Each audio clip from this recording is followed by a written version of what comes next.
दोस्तों अगर आपको दो ऑप्शन दिया जाए, एक तरफ गेम्स खेलने का, मूवीज या वेब सीरीज देखने का, पार्टी करने का या फालतू शॉर्ट वीडियो देखने का, और दूसरी तरफ अगर आपको ऑप्शन दिया जाए बुक रीड करने का या जो भी आपका गोल है उसके लिए मेहनत करने का, तो शायद आप पहले वाले में इंटरेस्टेड रहेंगे। तो दोस्तों ऐसा क्या रीजन है कि हर कोई पहले में इंटरेस्टेड रहता है, जबकि सबको पता है कि अगर दूसरे ऑप्शन में इंटरेस्ट दिखाएगा और उसके लिए मेहनत करेगा तो लाइफ में कोई भी पहुंच सकता है। तो सवाल ये कि आप पहले में क्यों इंटरेस्टेड रहते हैं और इसके पीछे एक्चुअल रीजन क्या है। दोस्तों सवाल का जवाब जानने के लिए सबसे पहले आपको डोपामिन को समझना होगा कि कैसे डोपामिन हमारे माइंड को और डिसीजन को कंट्रोल करता है, क्योंकि इन सारी चीजों के पीछे डोपामिन का सबसे ज्यादा हाथ है।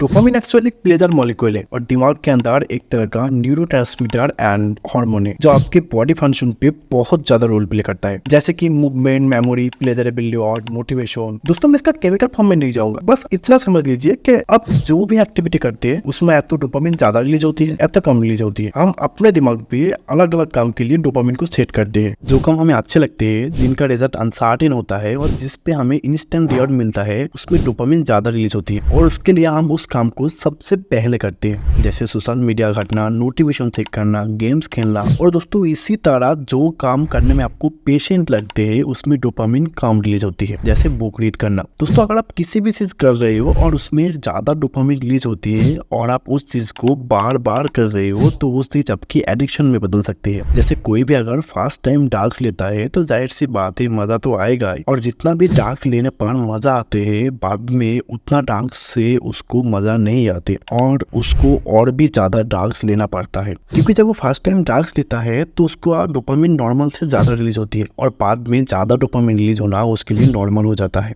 और उसके बाद उसके दिमाग को और भी डोपामिन चाहिए होती है। दोस्तों ये तो बस एक एग्जांपल था, क्योंकि हर किसी के लिए हाई डोपामिन एक्टिविटी अलग अलग होती है। जैसे एक साइंटिस्ट के लिए हाई डोपामिन एक्टिविटी होती है रीड करना, रिसर्च करना, वही पर एक शराबी के लिए हाई डोपामिन एक्टिविटी होती है ड्रिंक करना, डांस करना, पार्टी करना। दोस्तों अगर साइंटिस्ट से डांस करवाना या तो शराबी से रिसर्च करवाने की बात करें तो आपको पता है क्या होगा। एक चूहों के ऊपर एक्सपेरिमेंट किया गया था। उन्होंने एक इलेक्ट्रॉन को चूहों के दिमाग पे लगाया और उस इलेक्ट्रॉन को जाके जोड़ दिया लिवर पे। चूहों जब जब वो लिवर को दबाते थे उनके दिमाग पे डोपामिन रिलीज होती थी और चूहों ने दिन भर खाना पीना छोड़कर उस लिवर को दबाते रहे। जब उस इलेक्ट्रॉन को दिमाग से हटाया गया तो उन्होंने सबसे पहले तो लिवर को दबाना बंद किया और उसके बाद उन्होंने खाना पीना चलना सारी चीज छोड़ दी, क्योंकि उनको किसी काम में मन ही नहीं लगता। दोस्तों अगर आप इस चीज को ध्यान से सोचेंगे तो ये हमारे साथ भी होती है। जब हम ऐसा कोई काम कर लेते हैं जिसमें ज्यादा डोपामिन रिलीज होती है और बाद में अगर हम चाहे ऐसा कोई काम करना जिसमें लो डोपामिन रिलीज होती है तो हम कर ही नहीं पाते और उस काम को इग्नोर करते रहते हैं, भले वो हमारे लिए कितना भी इम्पोर्टेंट हो, और धीरे धीरे वो हमारे लिए आदत बन जाते हैं। दोस्तों आज के दिन सबसे ज्यादा प्रॉब्लमेटिक एडिक्शन है सोशल मीडिया। जब आपको लाइक और जब कोई रीट्वीट करता है या आपको जब नोटिफिकेशन मिलती है तो आपकी डोपामिन भी इंक्रीज होती है और ये इतनी खतरनाक है कि आपको पता भी नहीं है कि आप इस पे एडिक्टेड हो गए हो। दोस्तों सोशल मीडिया पे सबसे ज्यादा शॉर्ट वीडियो पर डोपामिन इंक्रीज होती है, क्योंकि हर 30 सेकंड में आपको एक नया वीडियोस, नया स्टोरीज। दोस्तों अगर आप इसको ध्यान से देखेंगे तो इसका रिवॉर्ड सिस्टम भी कांस्टेंट होता है और इसी वजह से इसमें डोपामिन भी ज्यादा इंक्रीज होती है और इसका इफेक्ट भी बहुत ज्यादा है। इसकी वजह से आप हर चीज इग्नोर करने लगते हो, जैसे कि रियल लाइफ रिलेशनशिप, काम और इसको रिस्पॉन्सिबिलिटी, और इसका इफेक्ट आपकी फिजिकल हेल्थ पर भी पड़ता है। सोशल मीडिया यूज करते करते आपकी डोपामिन लेवल इतना हाई हो जाता है कि आप और किसी काम पे कंसंट्रेट ही नहीं कर पाते हो और इसकी वजह से स्ट्रेस, लोनलीनेस और आप डिप्रेशन में भी जा सकते हो। दोस्तों सोशल मीडिया में मैं उतना डीपली नहीं जाऊंगा, आप लोग चाहिए तो मैं इसके लिए एक अलग सा वीडियो बना के दूंगा कि कैसे सोशल मीडिया हमारे लाइफ को डिस्ट्रॉय करता है। बस आप इतना समझ लीजिए कि अगर आप सोशल मीडिया पे एडिक्टेड हो गए हो तो पहले तो आपको कुछ समझ में नहीं आएगा, बाद में जाके आपके लाइफ बहुत ज्यादा प्रॉब्लमेटिक हो जाएगा।